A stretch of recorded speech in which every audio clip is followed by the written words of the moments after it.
I'm wearing my banana dress. Oh!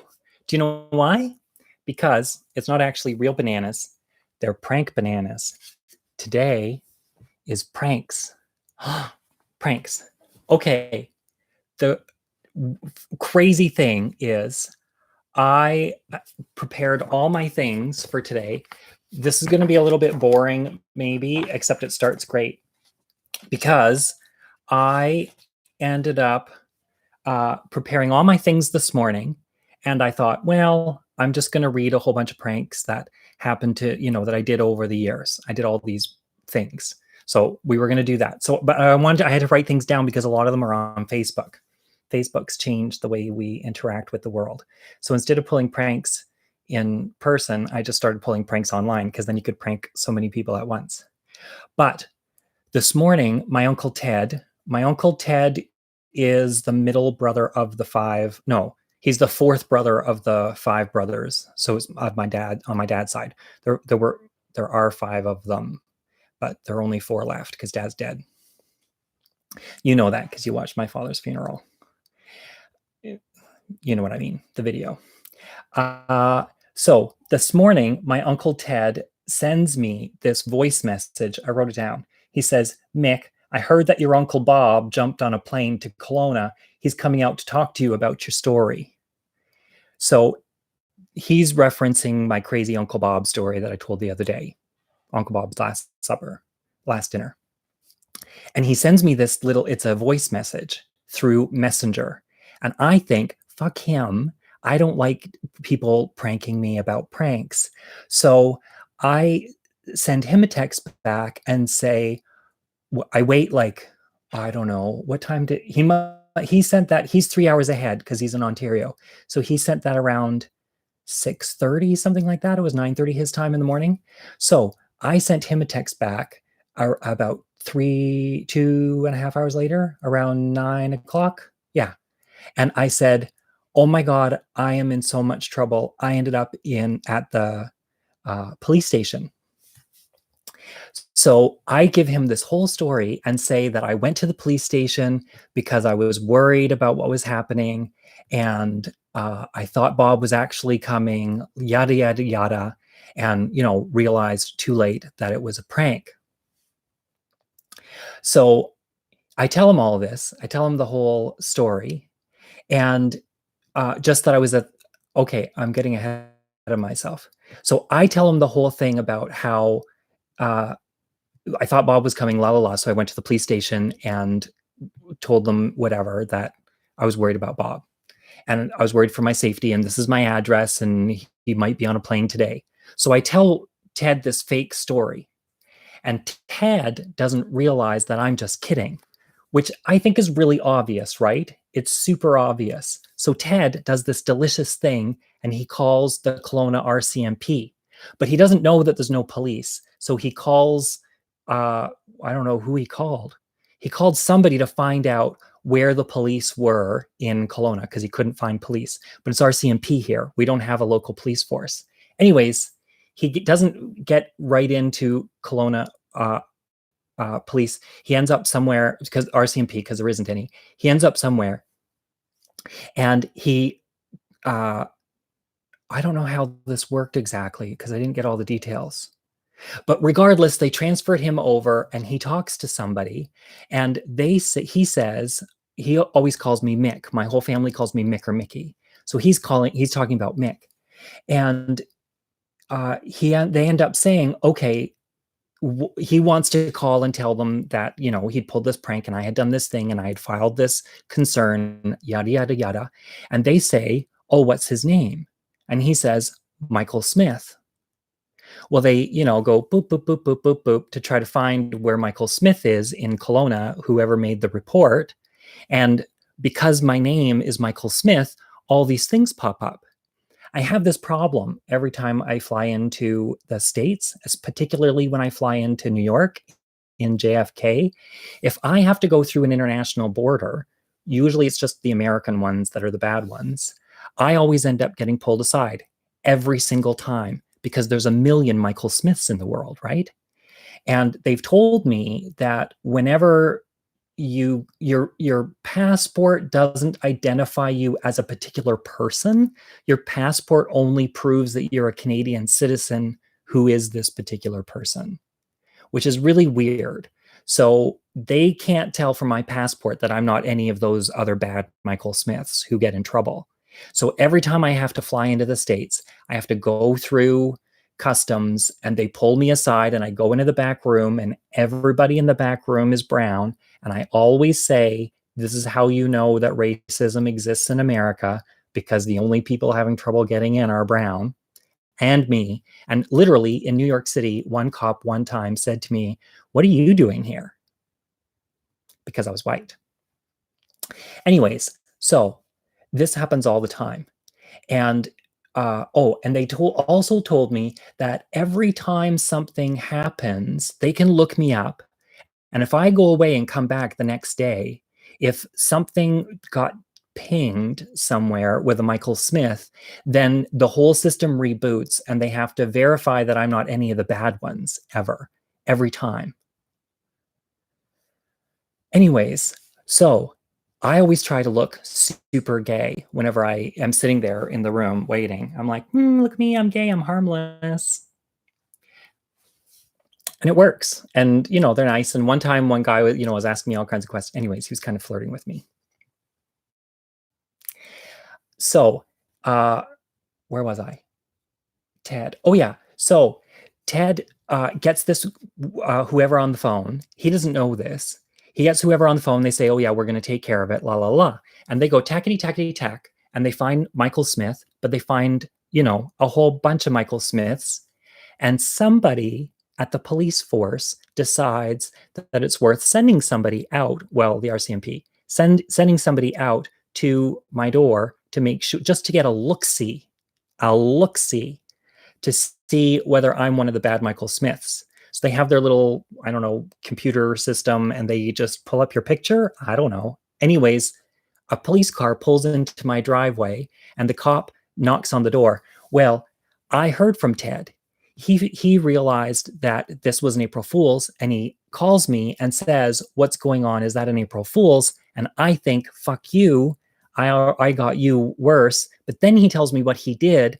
And I think, okay, I'm going to be prepared. I go and I get this fucking wig and I put it on. So when the cop answers the door, I look super gay and I don't have to worry about being in trouble. Because, what are you going to do? It's April Fool's and I'm wearing the wig. So he comes to the door, rings the bell, knocks, whatever. I open the door and he looks at me and says, "April Fool's." Okay. Only one thing of that was true. Isn't that cute? I didn't have very good stories, so I thought I would make a story. That was all made up. Maybe you knew. And if you knew, I'm sorry for the first 8 minutes. And if you didn't know, sucks to be you. April Fools. I did prepare a whole bunch of April Fools things, and I wore what I think is my best April Fool's wig. Here are the things and because I didn't have as many jokes as I wanted, I called around and I asked people for some good April Fool's pranks. My friend Colin, my best friend, he said, "Oh, look, Ethica just wrote that I got her. I'm so glad." Colin said that his mom used to put cardboard in his father's sandwiches. So he'd get to work, and he was an RCMP officer. He'd get to work and he'd bite in and there'd be cardboard in the sandwich. That's actually a pretty good, I like that one. I called my mom to ask her if she had any pranks. Colin only had the one. My mom said, "Oh, I've got a few." So one time she had to go for a pee. They were up hunting up north and she had to pee. And John, my stepdad, he drives a Bronco. And mom opened the door and she squatted down and dropped her pants and squatted down. And she was hanging on to the door and the side of the Bronco. And John let his foot off the clutch. So it started to roll while she was peeing. I love shit like that. I'm a terrible person. Another time, these all have to do, they're all scatological. When they were kids, John was hanging out with his brother. They would go out in the woods together and they would go hunting. Sometimes they'd hunt with guns.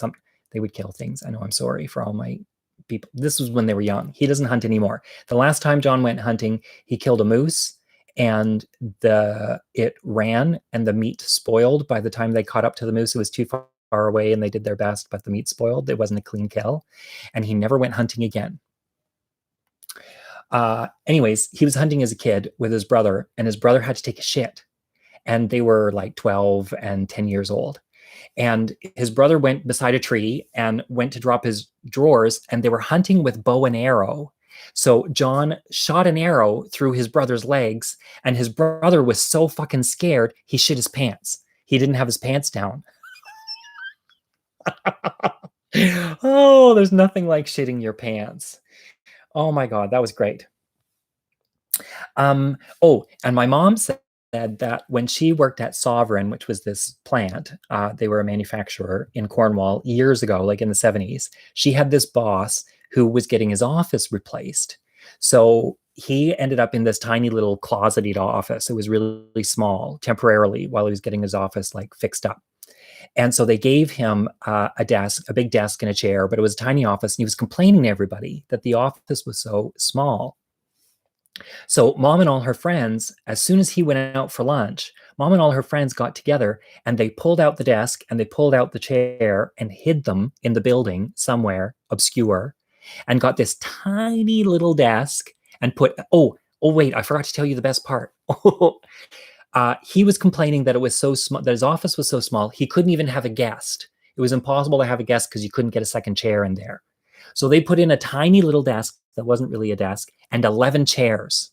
And the boss came back from lunch and saw that this was there. And I guess he wasn't very happy, which, you know, a prank that doesn't make your boss very happy is actually a pretty good prank. And she said they left it like that because he was such a sourpuss. They left it like that for 3 days. They didn't tell him where his actual desk and chairs were. Take that, the man. Oh, and do you know what I heard today? One of my friends posted on Facebook, maybe you've seen this already. One of my friends posted on Facebook that she knows somebody, a woman, who woke up and fed her kids breakfast and announced to them that the pandemic was over and they could go back to school. Put them in the car and she drove them to school. And then she told them that it. Anyways, I have this. I had this habit when I was younger. I would try to see what I could get away with. So I would tell people stories to. That's weird. Why am I getting glitches? Something's funny. Uh-oh. Is somebody pulling some kind of prank on me with all the glitches? Is that what's happening? So magical. So I used to tell all of these stories when I was at work. I would meet somebody new and I would try to trick them into believing things. One time, my best story was I told my friend that my grandfather was a pilot and he'd been in an accident with a little prop plane, and he crashed it into the side of a high-rise. But he was fine. He survived. The plane was going fast enough. The high-rise was all glass. So he just landed like boom, right inside somebody's apartment. It broke a lot of glass and he got a little bit banged up, but he ended up taking the elevator down. That was before 9/11. Anyways, I sort of love that story. And okay, so here, I'm going to tell you some of my favorite, these are my favorite pranks from Facebook. Oh shit, it's really frozen. I wonder if I can restart. Maybe today's just a nightmare and who cares and whatever. I'm gonna survive it. Isn't that funny that we've got terrible internet on the day of pranks? It's sort of like the world's pranking me. So in 2017, I posted on Facebook that Francis and I, my husband, decided after much deliberation to take the jobs in Fredericton. The terrible thing is our friend lives in Fredericton and he's a gay guy, Rob. Hi, Rob. And that would have been really good news for him. And I hadn't thought of it. And he wrote that Fredericton is not amused because I tricked him into thinking I was moving to town. He was really happy. Isn't that mean? So mean. In 2016, I picked up the plane thing again. And oh, look, I have a picture. I posted this photo saying, can you see that? Yeah, I posted this photo and I said, I've been taking lessons to get over my fear of flying, and today I flipped the plane. So I'm done. And I spent an hour at the hospital to seal the fucking deal. I'm really terrified of flying. I have some fabulous faints. I have a fabulous faint story, and that's all about flying. And then in 2013, I live in the Okanagan, and it's rumored that Elton John's partner is from the Okanagan. So in 2013, I posted, "Finally, I met Elton John in the Okanagan. He had a moist handshake and a big hat. Pic to follow when I get home." So everybody was asking me for the pic, but I didn't have a pic because it was a prank. And my friend Donna wrote, "I remember meeting Burton Cummings, and his handshake was limp and moist," which I thought was not very nice to Burton Cummings. But Burton Cummings, you can do better. And my friend Anne, she said, "Elton John is a Muppet. Only realized this recently upon seeing him perform Crocodile Rock on the Muppet Show. He's been a Muppet all along," which, when you think about it, could be true. Okay, and last year I told this little story. Coming back from the AWP conference, the security agents pulled me aside because of the dildo in my carry-on. They asked why I had that in my bag. I replied, "Do I really need to explain that to you? Is it a weapon?" they asked. And I said, "Does that seem big enough to you to be a weapon?" Maybe, the guy said, "I don't know." Then he said he was going to release me, but first he asked me, "What brand is it?" And I answered, "That's easy. April Fools." I think that one's actually pretty good. Giant dildo. It puts a really good picture in your head. Is that a weapon? I don't know. Is it big enough for it to be a weapon? In 2018, this was my favorite prank of all time. I got so much mileage out of this prank. I love it. Facebook, thank you. If for nothing else, you gave me the 2018 prank of my lifetime, which was Francis and I are always on the move. We're never home. We always have something to do. This pandemic is very weird, right? Being home. I was like, are you kidding me? And I posted, "Good news, we bought a wee small dog. Bad news, he needs training. It's been 3 days of hell. Pro tips welcome. Here's a photo." And I showed this photo. I posted it, but people didn't look at the photo. Everybody just started giving me dog advice. It was supposed to be self-evident. Can you see that? Look, that's a dinosaur. Anyways, all these people sent me advice. So my friend Catherine said, "Lots of cookies to reward it for desired behaviors and pottying outside. If it's a baby, you literally have to bring it out every 15 to 20 minutes, especially after eating and right when they wake up." And I said, "Tried that, but he bites every time we pick him up." My friend Shane Zhu said, "Send it to puppy training programs or a Chinese restaurant." He's an Asian guy, so he's allowed to make those jokes. My friend Sean said, "A dog, soul food on tap." And I replied, "Oh, this one has no soul. Here's a pic. Oh, look, I've got a prop. This one has no soul. Here's a pic." Dean said, "Would never go." Oh, not Dean. This is my Dean. He had just started at the school like 6 months before. I barely knew him. He was our brand new dean at work. So he was like my boss. He's like my big fancy guy. He's funny. He's a nice guy. Anyways, but I didn't know him very well. And he loves dogs. And he said, "Would never go for a small breed, in part because they can be tough to piddle train and they piddle everywhere all the time. Congrats and good luck, and who cares about your floors anyway?" And I said, "He's taken a huge bite out of our couch. It's irreparable. Would you folks like a dog? We don't know what breed he is, but it's much better suited to a dean's disposition." Oh, that's not nice. Here's a pic. My friend Jen said, "Pro tip, work with a trainer. They're not expensive and worth every penny." And I answered, "He's so unruly. Maybe it's the breed. We don't know what it is yet." Here's a pic. My Uncle Ted, same uncle, my Uncle Ted said, pee pads and take him out regularly. He will learn lots of love. He's eaten all the pee pads, I said. We might have to give him back unless you guys want them. Free. Here's a pic. Danny Ramadan, the writer, who's very smart, said, did you consider extinction? Because that man figured out that it was a joke. He knows how to look at pics. My friend Jen wrote me back again later and said, yeah, what you really need is a well-placed asteroid. Oh, maybe you don't think this is funny. I don't care, but I do.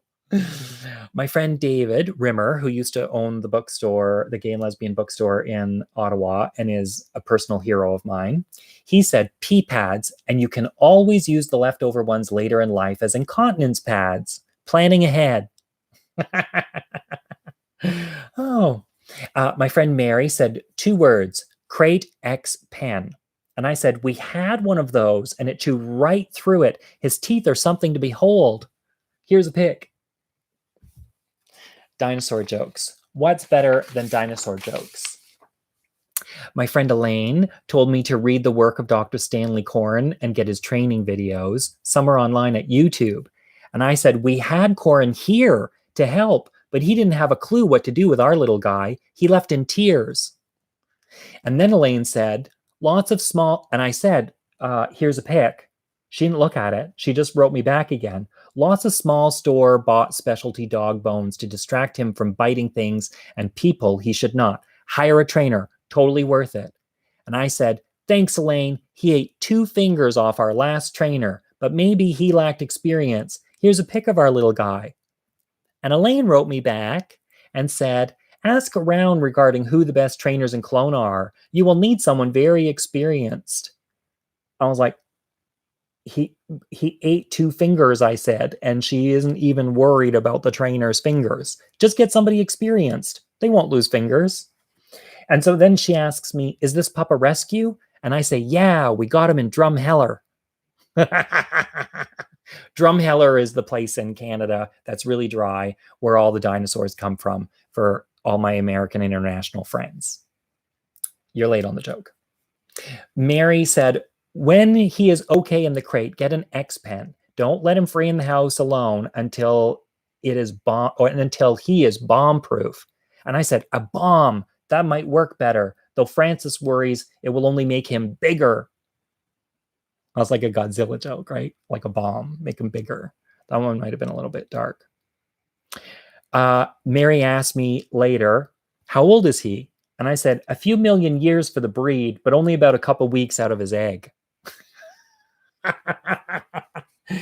Oh. And my friend Chris said, pro tip number 1, buy a cat. And I answered, he ate the cat very quickly and with glee. Here's a photo just after.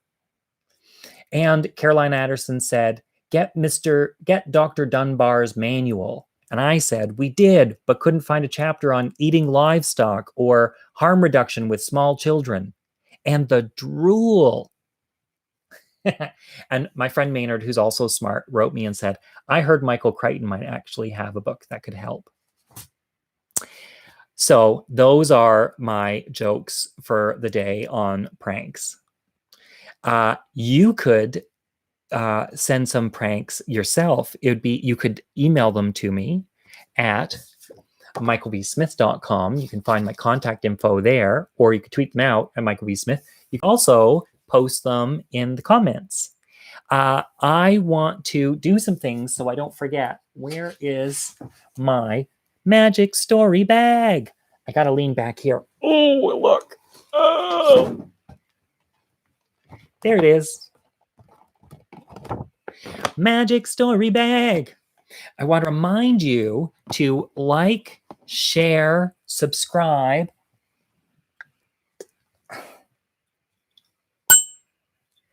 and click the notification bell. Don't share this one because it was super glitchy. share one that worked. That's the thing about live, is you just can't do anything. Yeah, okay, let's draw the story. What story are we gonna have tomorrow night?